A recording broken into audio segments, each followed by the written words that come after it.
এখনকার পোলাপাইনরা কল্পনাও করতে পারবে না আগে আমরা কি কি কারণে মায়ের হাতে মাইর খাইতাম। মায়ের হাতে মাইর খাওয়ার পর কান্না করলে আবারও মাইর খাইতাম।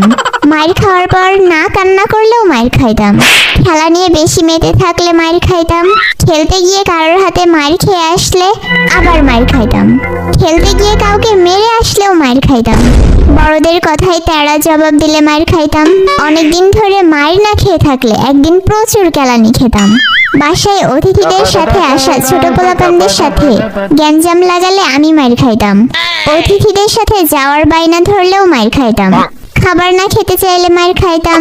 বেশি সময় ধরে খাবার খেলেও মাইর খাইতাম। সকালে দেরি করে ঘুম থেকে উঠলে মাইর খাইতাম। রাতে দেরি করে ঘুমাতে গেলেও মাইর খাইতাম। স্কুলে টিচারদের কাছে মাইর খেয়েছি। এই খবর বাসায় পৌঁছানোর পর কি মাইর যে খেতাম। পরীক্ষার আগে টিভি দেখলে মাইর, হোঁচট খেয়ে পড়ে গেলে উঠিয়ে আবার মাইর দিত। কারোর বাসায় গিয়ে জিনিসপত্র লন্ডভন্ড করে আসলে মাইর খাইতাম। পাশের বাসার কেউ আমার থেকে পরীক্ষায় বেশি নম্বর পেলেও আমি মাইর খেতাম। শোকেস থেকে নতুন গ্লাস প্লেট নামালে মাইর খাইতাম। পুকুরে গোসল করতে করতে চোখ লাল করে ফেললেও মাইর খাইতাম। মানে যাই করি কেলানি আমি খাবই।